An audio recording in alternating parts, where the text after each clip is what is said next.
Hello बच्चों, welcome to gravitational series. आज आपको मैं कुछ क्वेश्चंस यहाँ पे करवा रहा हूँ। ये क्वेश्चंस आपको एमसीक्यूज़ में भी पूछे जा सकते हैं और जब अगर पेपर सब्जेक्टिव होगा तो भी उसमें ये क्वेश्चंस पूछे जाएंगे। इन क्वेश्चंस को आपने अपनी कॉपी में नोट्स में लिख लेना है। Let's start. फर्स्ट क्वेश्चन हमारा है, if a person goes to a height equal to radius of earth from its surface then what would be his weight relative to that on earth. मतलब ये हुआ कि सपोज करो ये हमारे पास अर्थ है, ये सेंटर है, ये अर्थ का रेडियस हो गया। अगर कोई आदमी जितना रेडियस है उतना ही हाइट पे चला जाता है, यानी कि यहाँ पे जो हाइट होगी this is equal to radius. अगर आदमी यहाँ पहुँच जाता है तो उसका यहाँ पे वेट कितना होगा comparison to that on earth. तो इसका मतलब ये हो गया कि हमने हाइट एच के ऊपर, जो कि हाइट रेडियस के इक्वल है, हमने यहाँ पे आदमी का, मैन का वेट फाइंड करना है। उसके लिए हमें क्या करना पड़ेगा, आओ देखते हैं। सबसे पहले जो वेट होता है this is equal to mass into gravity. ये फार्मूला होता है वेट निकालने का, W is equal to mass into gravity.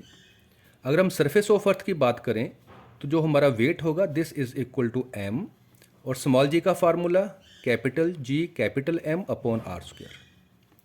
Okay, अगर मैं इसको इक्वेशन नंबर 1 मान लूँ तो at height h equal to radius, वहाँ पे हमारा जो वेट होगा वो किसके बराबर होगा, मास मल्टीप्लाइड जो वहाँ पे ग्रेविटी होगी, इसको मैं G डैश मान लेता हूँ। ठीक है, this is equal to m multiplied G M upon R plus H and whole square, and this is equal to capital G capital M upon R plus R and whole square. अगर इसको हम solve करेंगे तो हमारे पास जो wait होगा height h के ऊपर किसके इक्वल होगा, capital G capital M, R plus R 2R, और 2R का अगर मैं स्क्वायर करूँगा तो ये बन जाएगा 4R स्क्वायर, इक्वेशन नंबर 2। अगर मैं अब कितना वेट ज़्यादा होगा या कितना वेट कम होगा, इसके लिए हम क्या करेंगे, इक्वेशन नंबर 2 को इक्वेशन नंबर 1 से हम डिवाइड करते हैं। तो W dash upon W is equal to, तो W डैश की value GM upon 4R square, और W की वैल्यू ये हमारे पास कितनी आ गई, this is equal to M GM upon R square. ठीक है, और देखो यहाँ पे हमें ये स्मॉल m भी लगाना पड़ेगा। ओके, ये स्मॉल m से कैंसिल हो गया, जो gm की वैल्यू है gm से कैंसिल हो गई, तो हमारे पास क्या बन गया, R square upon 4R square. Okay, अब R स्क्वायर से R स्क्वायर भी कैंसिल हो गया, तो हमारे पास ये आ गया कि W dash upon W is equal to 1/4, and this implies जो हमारा नया वेट होगा this is equal to W/4। इसका मतलब अगर जितनी रेडियस ऑफ अर्थ है, अगर हम उस हाइट तक पहुंच जाएंगे तो जो हमारा वेट होगा वो हमारे ओरिजिनल वेट का 4th पार्ट हो जाएगा। तो this is the answer of this question. तो क्वेश्चन एक बार हम फिर से रिवाइज करें। If a person goes to a height equal to radius of earth from its surface, then what would be his weight relative to that on earth? अगर आदमी जितना radius है उतनी हाइट पे चला जाए तो उतनी हाइट के ऊपर उस आदमी का वेट क्या होगा, तो उस आदमी का वेट क्या होगा, जितना उसका ओरिजिनल वेट होगा उसका 4th पार्ट, ये उसका नया वेट होगा at a height equal to radius of earth. Second question है हमारे पास, What will be the effect on time period of a simple pendulum when it is taken to a mountain? अगर हम किसी simple pendulum को mountain पे ले जाएं तो उसके टाइम पीरियड पे क्या इफेक्ट होगा। तो इसके लिए हमें ये दो बातें पता होनी चाहिए। ये दो बातें कौन कौन सी हैं, सबसे पहले तो हमें ये पता हो कि टाइम पीरियड का फार्मूला क्या होता है। सिंपल पेंडुलम का time period 2πL upon G under root. तो L यहाँ पे क्या चीज़ है, this is length of the pendulum, और स्मॉल g का मतलब ग्रेविटी ऑन अर्थ।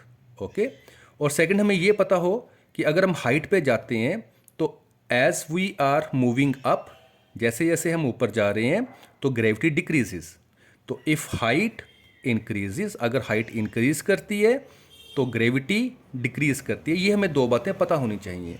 अब देखो, अगर हम किसी माउंटेन पे सिंपल पेंडुलम को ले गए तो हमारे पास टाइम पीरियड का फार्मूला क्या बना, T is equal to 2 pi L upon G, ये हमारे पास फार्मूला है। तो इसका मतलब ये हो गया कि जो टाइम पीरियड है this is inversely proportional to square root of small g. It means if gravity increases, time period decreases, and if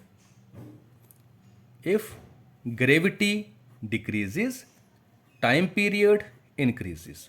तो जैसे कि मैंने पहले बताया कि एट माउंटेन हमारे पास हाइट इंक्रीज करेगी, हाइट इंक्रीजेस, जैसे जैसे हम ऊपर जाते जाएंगे हाइट इंक्रीजेस, और कैपिटल स्मॉल जी की वैल्यू यानी कि जो ग्रेविटी है ये डिक्रीज करेगी।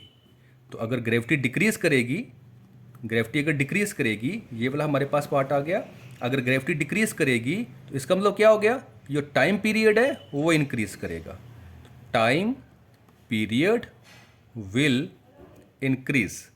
तो ये इस क्वेश्चन का आंसर आ गया कि अगर हम किसी सिंपल पेंडुलम को माउंटेन पे लेके जाएंगे तो टाइम पीरियड पे क्या चेंज होगी, तो क्या चेंज होगी, माउंटेन के ऊपर जैसे जैसे हाइट इंक्रीज करती है तो वहाँ पे ग्रेविटी डिक्रीज करती है, और जैसे ही ग्रेविटी डिक्रीज करेगी तो क्योंकि टाइम पीरियड ग्रेविटी के इन्वर्सली प्रोपोर्शनल है, स्क्वायर रूट ऑफ ग्रेविटी के इन्वर्सली प्रोपोर्शनल है, तो अगर ग्रेविटी डिक्रीज करेगी तो कॉरस्पॉन्डिंगली टाइम पीरियड क्या होगा, इंक्रीज करेगा। तो हमारा आंसर क्या आ गया कि माउंटेन पे अगर हम सिंपल पेंडुलम को लेके जाएंगे तो वहाँ पे जो टाइम पीरियड होगा वो इंक्रीज कर जाएगा। Okay, thank you.